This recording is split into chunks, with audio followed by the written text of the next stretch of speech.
Jadi kalau kita mengharapkan ya BPI dan Antara ini berhasil, itu harus. Makanya saya meminta tadi syarat dan prosedur itu yang harus ditetapkan lebih dulu, gitu loh. Dan di sana harus cantumkan bahwa yang mengisi adalah orang profesional. Nah, bagaimana kita dapat menjaring orang profesional yang memang mumpuni untuk mengelola dana di BPI dan Antara, ya harus kita bikin prosedurnya seperti apa. Gitu loh. Ya, karena investasi kan tidak hanya masalah perbankan, itu kan ya. Betul. Ada yang lain-lainnya juga gitu.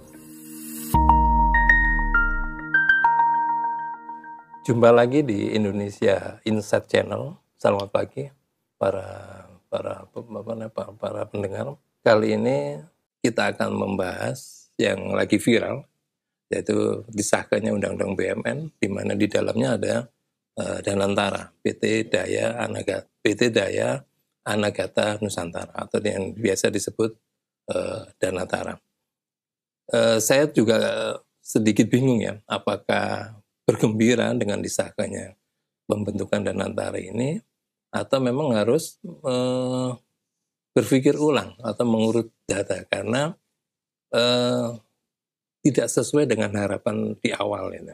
Artinya ketika Bapak Presiden Prabowo Subianto yang menginginkan pembentukan Danantara ini bisa mengelola investasi yang besar, ternyata harus terkooptisasi di dalam satu undang-undang BUMN, di mana semua orang tahu bahwa BUMN yang ada di Indonesia ini sangat terikat dengan berbagai peraturan yang harus mereka turuti. Salah satunya adalah Undang-Undang Keuangan Negara. Nah, kali ini kita akan membahas dengan Ibu Yuli Indrawati. Beliau adalah salah satu dokter, Ibu ya? Dokter atau guru besar? Oh, dokter di bidang ekonomi, administrasi negara, administrasi keuangan ya, Ibu ya. Nah, kita akan membahas sedikit tentang Danantara ini. Selamat pagi, Ibu. Selamat pagi, Pak. Ya. Assalamualaikum warahmatullahi wabarakatuh. Waalaikumsalam warahmatullahi wabarakatuh. Baik, Ibu. Meskipun tidak sesuai dengan harapan, mau nggak mau akhirnya Danantara terbentuk di bawah revisi Undang-Undang BUMN.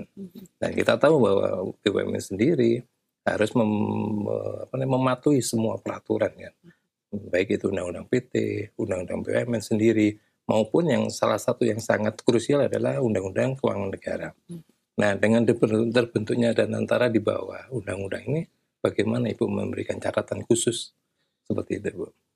Iya, jadi kalau saya memang melihat untuk mengatur BUMN harus di bawah undang-undang BUMN ya, karena memang selama ini pun tidak ada pengaturan tentang holding. Nah, padahal direncanakan BPI dan Danantara ini akan membentuk holding. Jadi kalau nggak ada payung hukumnya juga ya menjadi tidak legal gitu kan ya. Betul. Akan susah gitu untuk membentuk atau melakukan kegiatan yang memang harusnya punya masa depan yang lebih cerah gitu ya.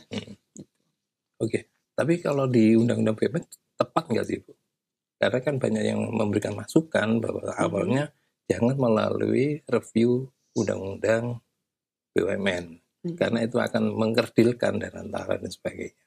Mereka banyak memberikan alternatif, misalkan lewat Perpu misalkan, atau langsung merevisi PP yang ada dan sebagainya. Iya. Sebenarnya kalau saya lihat catatan dari DPR, yang diajukan adalah suatu saat nanti ya itu BPI dan Danantara itu akan mengambil alih juga lembaga pengelola investasi kita. Iya. Nah, maaf, seperti diketahui kalau lembaga investasi itu kan dibentuknya oleh undang-undang, gitu kan. Nah, untuk bisa menarik dia nggak bisa begitu saja kan. Memang tempatnya adalah di undang-undang BUMN. Tetapi kalau di sini saya menyarankan tidak hanya mengenai pembentukan BPI yang harus diatur sebetulnya dalam revisi tersebut, karena tanpa adanya kejelasan dari BUMN itu sendiri, itu akan menjadi percuma. Jadi sebetulnya banyak catatan yang harusnya direvisi sekaligus di Undang-Undang BUMN itu sendiri. Gitu. Salah satu yang paling krusial adalah Undang-Undang Keuangan Negara itu. Ya, nah memang jadi hubungan antara keuangan negara dan BUMN ini yang cukup pelik lah ya. Sebenarnya sudah jelas kalau di Undang-Undang kalau kita mengacu yang lebih tinggi lagi ya Pak ya. Jadi di sini saya selalu mengacu pada Undang-Undang Dasar. Kalau Undang-Undang Dasar di pasal 23 kan selalu dikatakan bahwa APBN itu adalah wujud pengelolaan keuangan negara. Betul. Berarti sudah terlimitasi di sana. Apa yang dimaksud dengan keuangan negara. Nah, tapi di Undang-Undang 17/2003 itu kan dicantumkan atau diatur mengenai ruang lingkup keuangan negara. Salah satunya adalah kekayaan negara yang dipisahkan, yang dikelola oleh BUMN. Nah, itu satu. Kalau kita mengacu pada Undang-Undang 19 2003 mengenai BUMN, itu sebetulnya sudah jelas juga bahwa BUMN itu modalnya berasal dari kekayaan negara yang dipisahkan. Bahkan dalam penjelasannya juga disebutkan. Artinya kekayaan negara dipisahkan itu adalah pengelolaannya tidak tunduk pada pengelolaan keuangan negara. Jadi dari segi undang-undang, dari segi peraturan formalnya 17 mengatakan dia dipisahkan sebagai kekayaan negara dipisahkan, tetapi cakupannya dalam keuangan negara. Sedangkan Undang-Undang 19 itu mengatakan bahwa itu terpisah gitu loh. Itu adalah cuma sebetulnya bedanya 2 nomor ya. Masih di tahun yang sama gitu loh. Nah, ini yang mungkin bagi praktisi akhirnya jadi membingungkan. Mana yang harus diikuti? 17/2003 keuangan negara atau 19/2003 BUMN gitu. Kalau saya sih ngeliat gini, 17/2003 memang kurang tepat ya. Tapi itu kan sifat umum. Betul.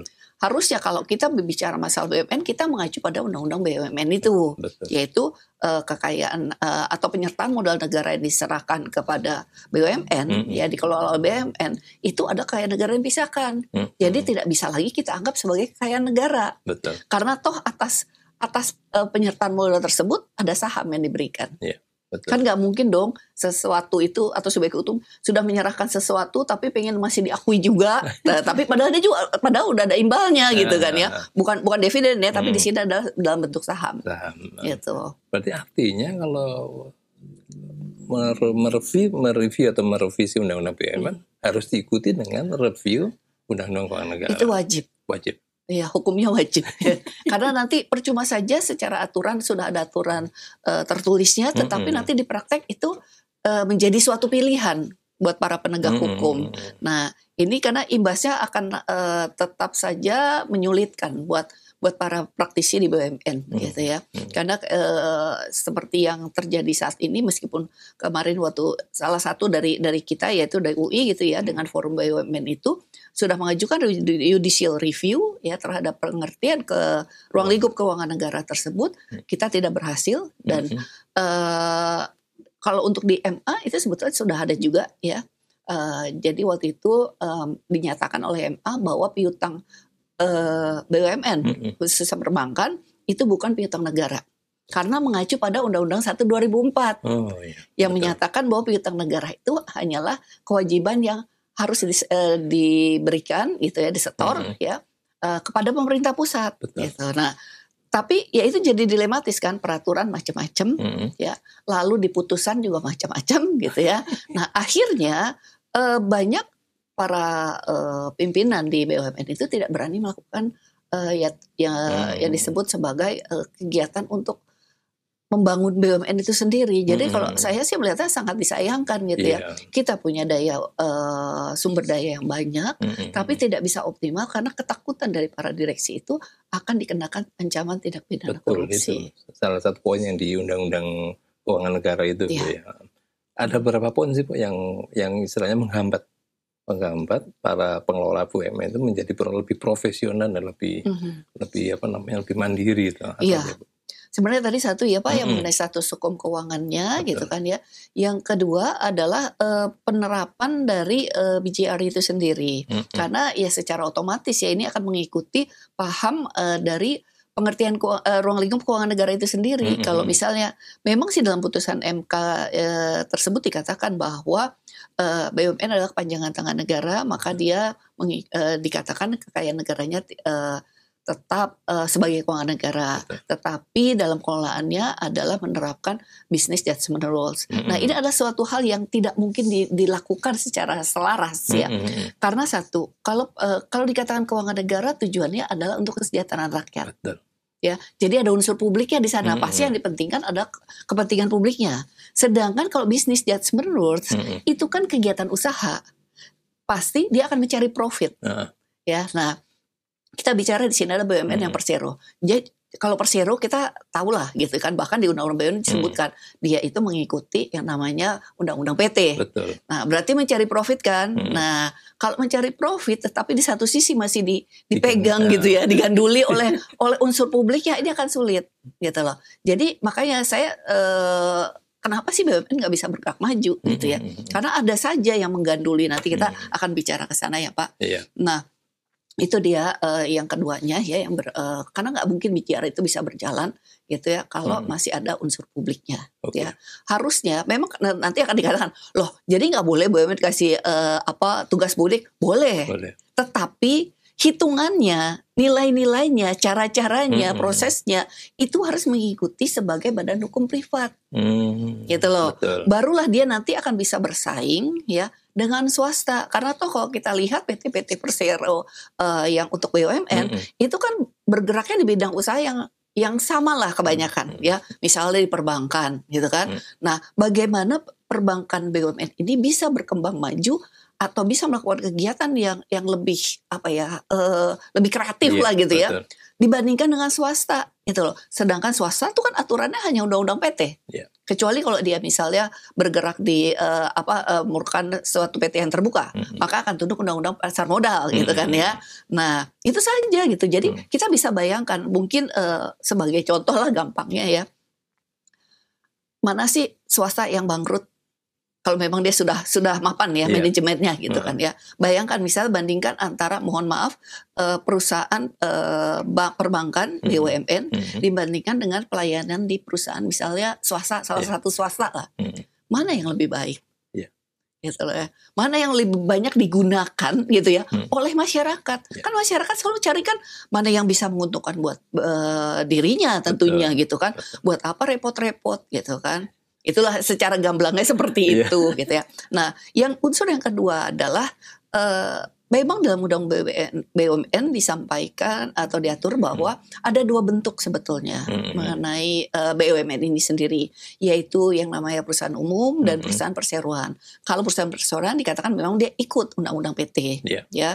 Nah, untuk perum sebenarnya itu kan dia tetap dasarnya adalah mencari keuntungan karena namanya suatu badan usaha nggak mungkin lah gitu ya dia tidak mencari keuntungan sedikit pun itu bullshit gitu ya karena tentunya dia harus membiayai operasionalnya dia. Betul. Gitu loh.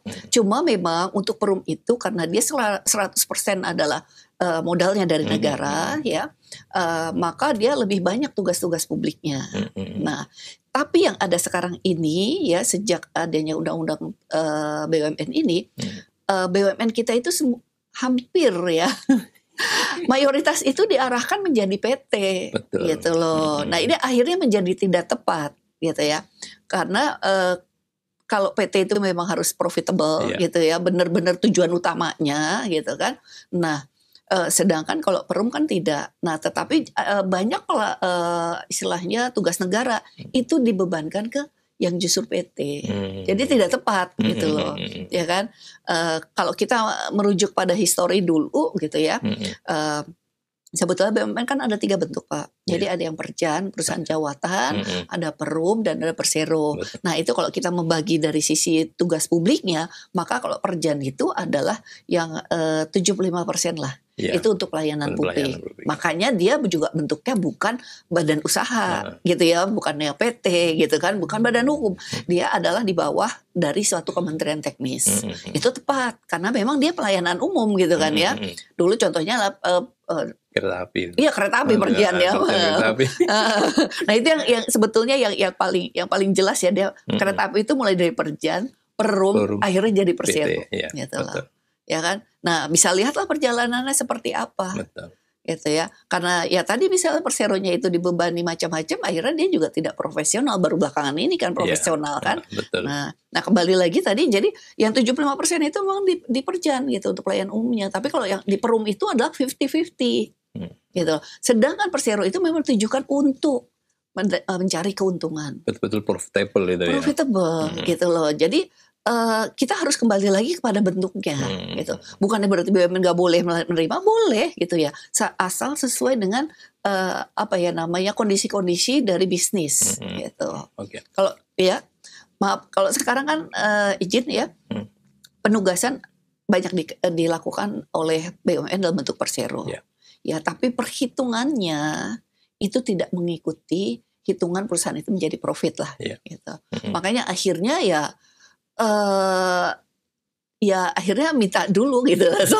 Sering benar minta kepada negara itulah, jadi tambahin dong modalnya gitu kan. Nah seperti itu tuh sih ya beberapa catatan gitu ya untuk ini. Dan memang kalau di undang-undang BUMN juga kita tidak mengenal atau tidak diatur mengenai holding sebetulnya. Kalau memang nanti BPI dan antara ini akan membentuk holding, ya harus ada payung hukumnya. Gitu. Itu yang jadi pertanyaan kita itu, Bu. Dengan berbagai aturan-aturan yang mendasari selain di undang-undang BUMN, undang-undang keuangan negara, ada undang-undang PT dan sebagainya.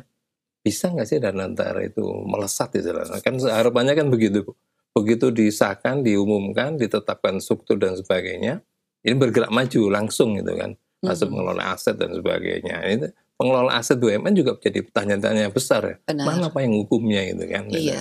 Bagaimana Ibu melihatnya itu? Iya, jadi kalau ya sekarang sudah disahkan ya sih. Iya, sih. disahkan. Sayangnya yang disahkan coba mengenai pengaturan mengenai BPI dan antara itu sendiri. Ya, itu menurut saya sangat disayangkan ya. Karena justru ini adalah kesempatan untuk bagaimana sih membangun struktur hukum gitu ya untuk BUMN itu sendiri. Kita mau bagaimana sih gitu ya? Apakah akan selamanya seperti ini? Karena kalau saya melihatnya dengan adanya BPI dan antara itu adalah hanya memindahkan permasalahan yang ada. Gitu loh. Jadi tidak ada kebaruan. Mohon maaf ya. Artinya apa itu memindahkan permasalahan? Jadi permasalahan yang ada di BUMN dipindahkan ke Danantara. Iya, tetap saja. Formatnya tetap sama, Pak. Gitu. Bahkan dengan adanya BPI dan antara yang di bawah Kementerian BUMN, ini akan semakin panjang jalannya. Birokrasinya semakin banyak gitu ya yang harus diinikan. Kalau saya ya harus optimis lah kita ya. Tetapi memang perlu banyak dukungan-dukungan gitu ya. Ya tadi kalau kita dari segi undang-undang, maka undang-undang 17 harus direview ya, harus direvisi, terutama mengenai pengelolaan dari kekayaan negara yang dipisahkan itu ya. Karena gini, nanti kan BPI ini akan mengelola kekayaan negara yang dipisahkan. Betul. Ya kan? Kalau memang tetap dianggap sebagai keuangan negara, nah ini makanya tadi saya bilang memindahkan masalah saja. Betul. Gitu kan? Karena tidak ada pembaruan sama sekali yang akan membuat Danantara ini menjadi lincah. Gitu kan? Karena nanti toh akhirnya sama juga dengan BUMN, para pimpinan itu tidak akan bisa melakukan manuver-manuver yang justru penting dalam bidang usaha. Ya kan?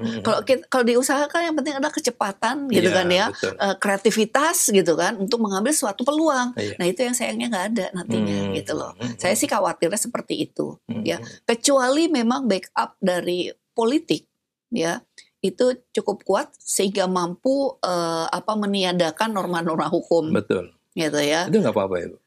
Iya sebetulnya sih enggak, cuma tapi itu kan tidak jaminan gitu loh. Kalau secara hukum kan lebih memberikan kepastian, kejelasan, dan ini juga sebetulnya akan berdampak kepada investor asing. Karena sebagaimana diketahui dikeluhkan Indonesia itu tidak ada kepastian hukum. Gitu. Sedangkan kalau investor itu akan datang kalau ada kepastian. Dia tidak akan jelas misalnya ketika dia berinvestasi di Indonesia itu nanti dijadikan keuangan negara apa bukan. Ya kan? Pertanyaan pertama itu pasti. Iya.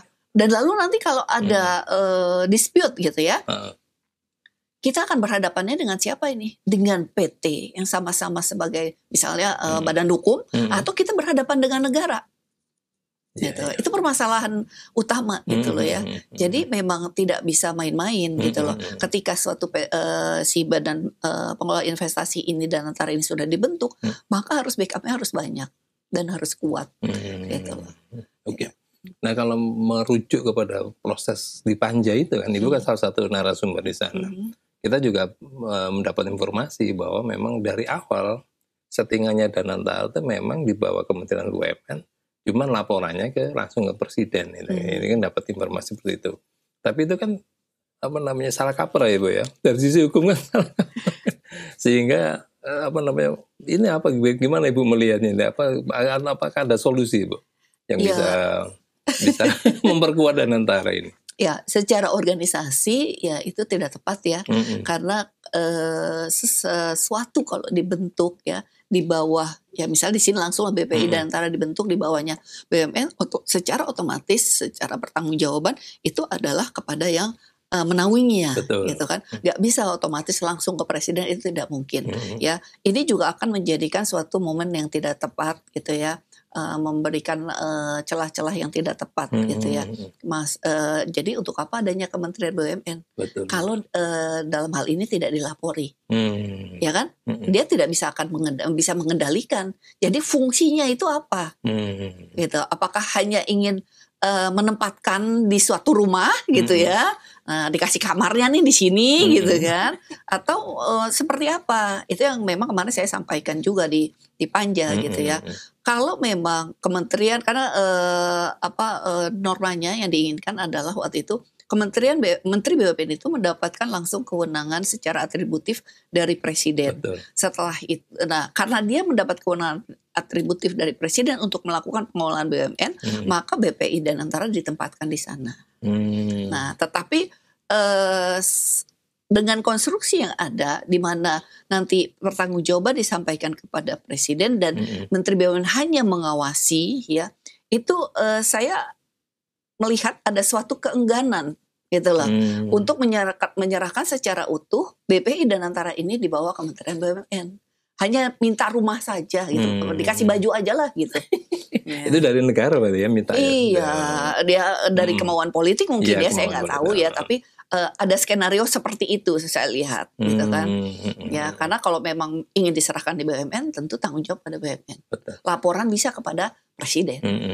Gitu ya. Solusinya apa untuk supaya tetap kuat ya dengan kondisi yang pembentukannya yang tidak tepat, tapi Danantara sudah disahkan ya. Bagaimana cara solusi untuk memperkuat Danantara ini? Kalau masa kewenangan ya mungkin pertama adalah pembagian dulu kewenangan antara Menteri BUMN dengan Danantara ya. Lalu ya terpaksa ya harus rubah juga bahwa tidak mungkin pertanggungjawaban hanya ke presiden, tapi juga melalui, bisa dikatakan melalui Kementerian BUMN. Gitu, paling seperti itu ya konstruksinya gitu kan. Karena ya kalau mau tetap ke presiden ya harus melalui. Jadi di sini fungsinya Kementerian BUMN bukan untuk mengawasi saja gitu loh, tapi juga mengontrol ya atau mengatur atau membuat kebijakan gitu loh, yang nantinya harus diikuti oleh BPI Danantara. Dengan kondisi organisasi seperti itu, nah kalau strukturnya gimana tuh pembentukannya itu? Kan kita melihatnya ada Dewan Pengawas sama Badan Pelaksana. Dan kita tahu Dewan Pengawas begitu besar gitu kan. Begitu besar kewenangannya sampai bisa mengganti Badan Pelaksana itu kan. Jadi wah gimana? Kalau misalkan nggak cocok sama menterinya, diganti itu Badan Pelaksana itunya. Ya, memang kembali dulu ke organisasi ya Pak ya. Jadi kemarin saya sampaikan juga usulan saya kepada Panja. Jadi saya mengatakan bahwa rumusan anggota Dewan Pengawas itu salah satunya ditunjuk oleh presiden itu tidak tepat. Karena ketuanya nanti itu juga ditunjuk oleh presiden. Gitulah. Ya, jadi padahal kan fungsinya masing-masing beda, perannya masing-masing beda. Kalau Pak Dewan Pengawas dia akan mengawasi kinerjanya dari si pimpinan BPI lah gitu ya. Nah, bagaimana dia bisa mengawasi kalau dia ditunjuk oleh satu kelembagaan yang sama lah. Itu tidak akan menjadi maksimal. Justru akan menciptakan atau membuka potensi untuk adanya ya ada kepentingan lah di sana, gitu loh. Itu dari secara organisasi ya. Nah, yang kedua sebetulnya dengan keberadaan BPI Danantara ini Pak ya, itu kan nantinya BPI Danantara itu dan Kementerian BUMN itu akan membentuk holding. Nah, di sini kembali lagi peran wewenangnya itu harus jelas masing-masing. Sampai sejauh mana dalam hal pembentukan holding tersebut, ya, karena nanti holdingnya kan terbagi dua, ada investasi, ada untuk operasional. Nah, kalau saat ini yang diwacanakan gitu kan adalah untuk yang investasi dulu, ya, investasi itu akan menarik 7 BUMN yang memang saat ini sedang jaya-jayanya, gitu loh. Ya, yang kedua yang operasional itu akan diserahkan katanya kepada kementerian. Itu skenarionya. Saya nggak tahu nanti pilihannya seperti apa. Nah, kalau saya kemarin mengkritik adalah ini ya mungkin diformasikan seperti itu ya, meskipun saya ada masukannya. Nah, kalau kedepannya perlu ada syarat-syarat, ya kan, prosedurnya bagaimana suatu BUMN itu bisa bergabung, gitu kan, atau ditarik oleh BPI gitu ya. Saya bilangnya ditarik deh, gitu ya. Nah, paling tidak kalau saya, karena saya prinsipnya adalah kita itu sesuatunya harus adil berdasarkan kehendak sendiri lah gitu ya. Itu nggak bisa kita main langsung tunjuk dan melalui peraturan, meskipun melalui peraturan bahwa kamu bergabung. Gak bisa, harus ada syaratnya. Ada tandanya itu apa gitu ya. Maksudnya apakah BUMN itu harus ROA-nya segini dulu gitu ya. Nah itu harus jelas. Jadi kalau nggak nanti main asal tunjuk. Nah itu kita tidak memberikan yang namanya kepastian hukum juga ya. Dan menimbulkan potensi adanya konflik gitu loh ya. Itu harus jelas. Nah kembali ya, sebetulnya ini memang mungkin agak luar dari pertanyaan Bapak ya Pak ya. Ya saya tadi udah sampaikan juga. Sebetulnya saya sendiri tidak setuju dengan konsep holding seperti ini. Kenapa gitu ya. Karena satu, BUMN itu adalah badan hukum mandiri. Betul. Ya, sebagai badan hukum mandiri dia berhak memilih apa yang dia lakukan.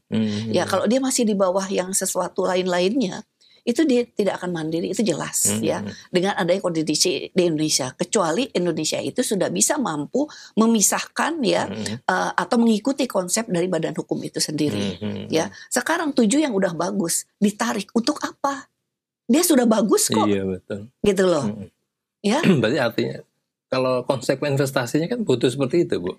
Jadi yang bagus-bagus dihimpun sehingga asetnya besar terus bisa ditawarkan ke investor gitu. Ya. Kalau konsepnya seperti itu. Iya, makanya kalau saya kan tidak, saya mengakui adanya badan hukum yang mandiri gitu loh ya. Saya lebih cenderung ke sana. Jadi saya tidak begitu ya sepakat gitu ya dengan holding gitu kan.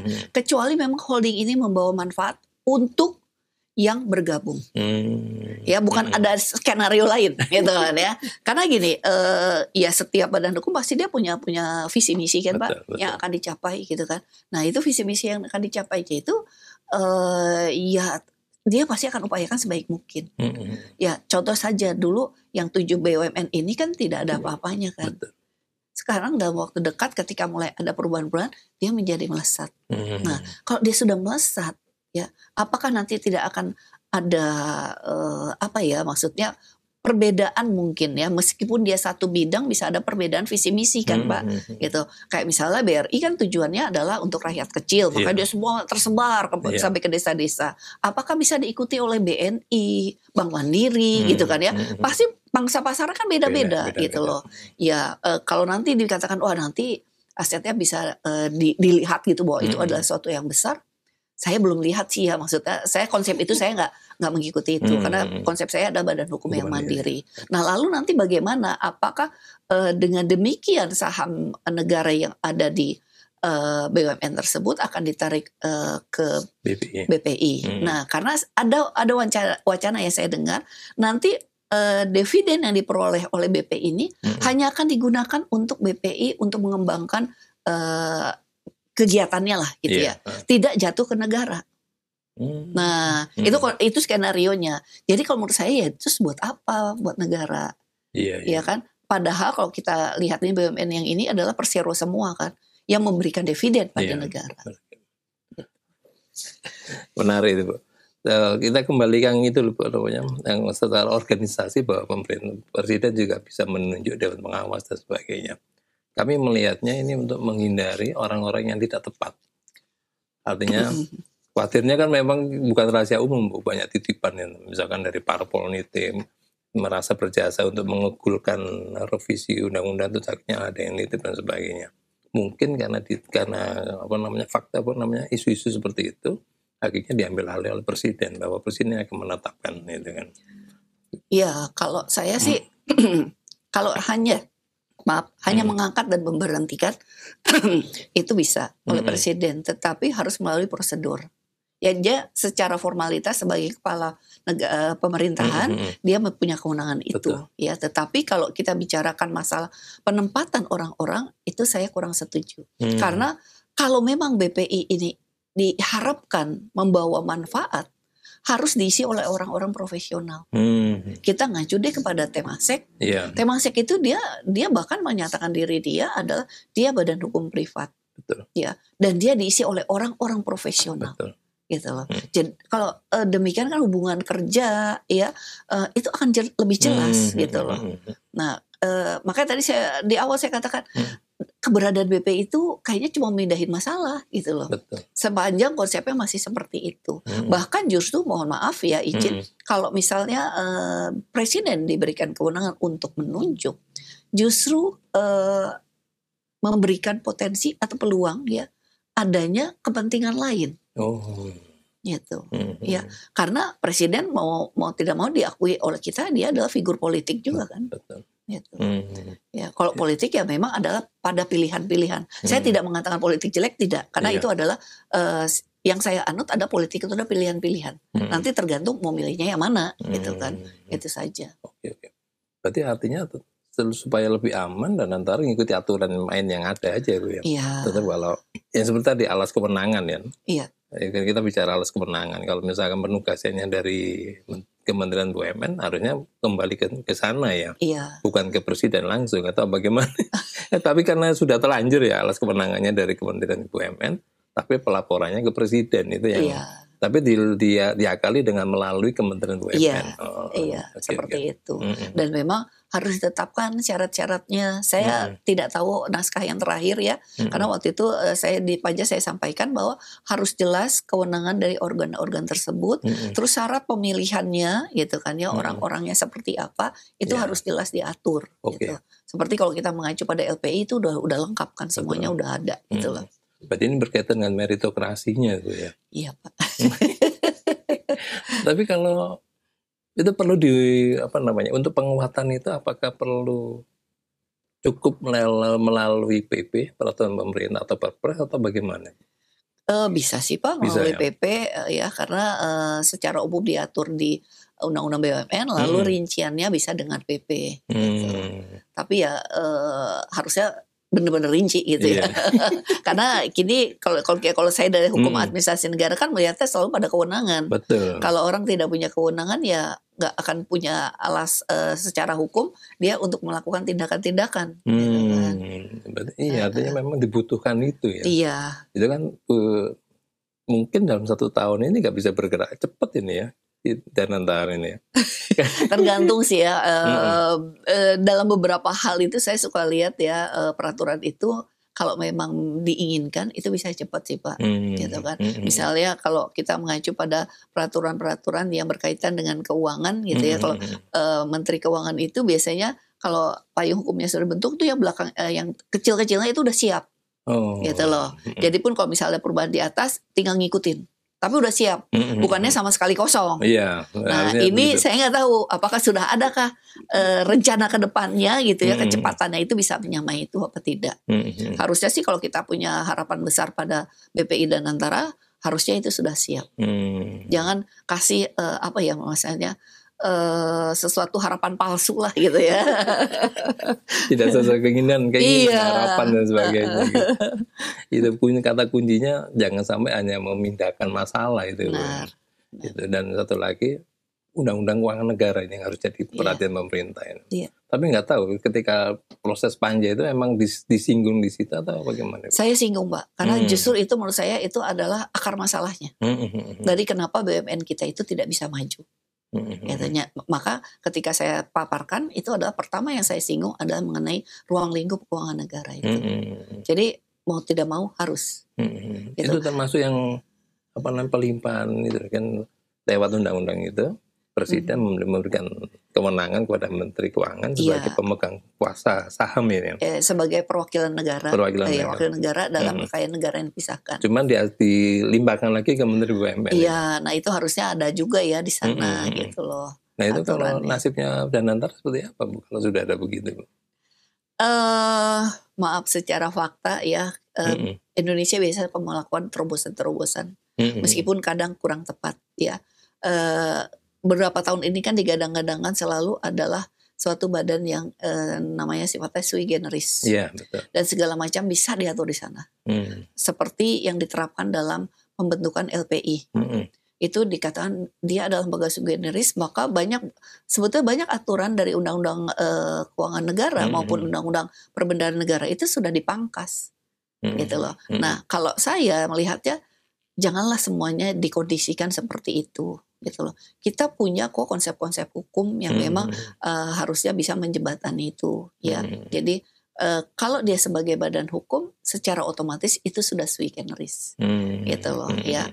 Nah, ya tapi harus tetap didukung oleh undang-undang lainnya karena percuma ya. Karena dalam praktek nanti itu akan menjadi suatu pilihan.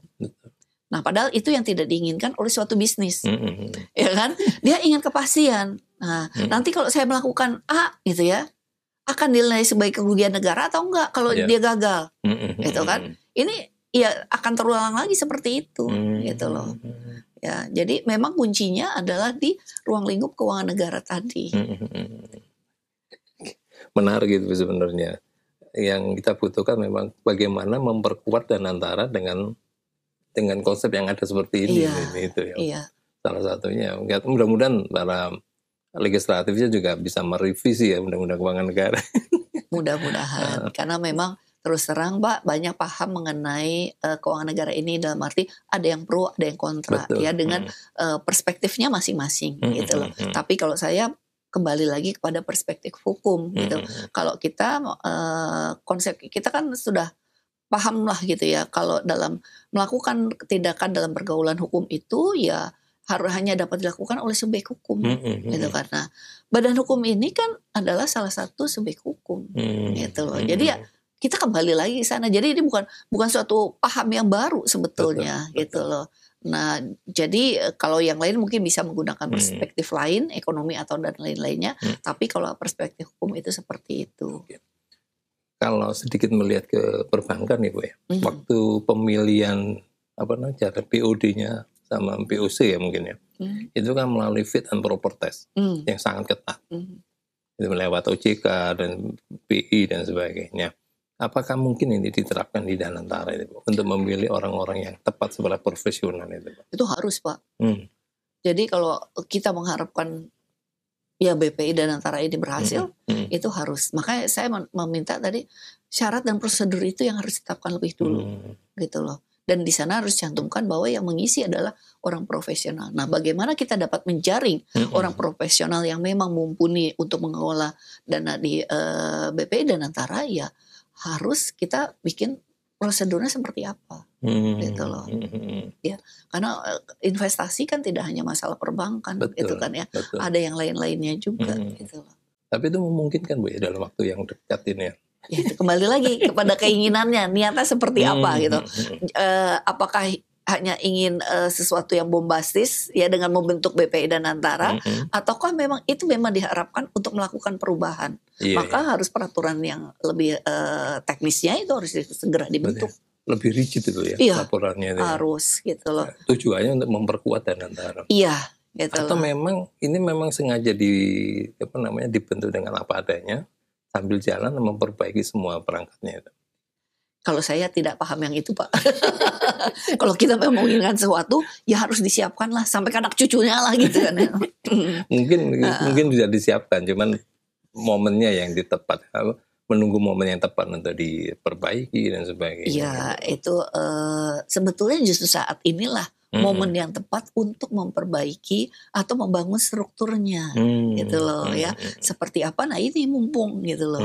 Jadi jangan nanti tarsok-tarsok lagi. Kalau misalnya mohon maaf ya, Presiden Prabowo tidak lanjut gitu kan ya, bisa saja kan kebijakannya berbeda. Betul. Saya nggak mau suatu lembaga itu dibentuk sudah dengan mengeluarkan dana banyak gitu kan. Karena kalau pembentukan suatu lembaga pasti banyak ngeluarin dana kan. Betul. Itu akhirnya sia-sia karena ada perbedaan politik jadi ditinggalkan. Sayang, itu kan uang rakyat gitu loh. Yang selama ini sering terjadi seperti itu. Benar gitu, banyak kan lembaga ya udah menyelesaikan masalah ini bentuk aja lembaga baru, akhirnya tuh udah gitu digonjang-ganjing, hancurlah itu lembaga gitu kan. Tapi tidak pernah dilihat uang yang sudah dikeluarkan gitu loh. Ya saya orang keuangan negara, jadi saya lihatnya selalu itu. Apa sih yang supaya tidak membebankan rakyat gitu kan. Uang itu ya harusnya ditujukan untuk kesejahteraan rakyat. Betul. Itu kembali ke kewenangan ya, kewenangan antara kan perlu diatur secara jelas ya, antara kewenangan Kementerian BUMN sama BPI dan Antara ini. Iya. Nah yang paling krusial Ibu melihat apa Bu, kewenangan itu? Kewenangannya dalam penentuan kebijakan. Dalam arti gini, secara umum itu harusnya menjadi kewenangan Kementerian BUMN. Betul. Ya kan? Tapi hanya yang sifatnya makro. Kalau sudah masuk ke hal-hal yang teknis, itu harusnya adalah BPI dan Antara tadi. Yang lebih teknis lagi nanti di holding. Nah, jadi harus jelas memang itu. Karena kita punya banyak layer. Iya. Jadi jangan sampai nanti satu pihak melangkah lebih tinggi gitu kan ya, lebih luas gitu kan, yang akhirnya mendistorsi seluruh sistem yang ada gitu loh.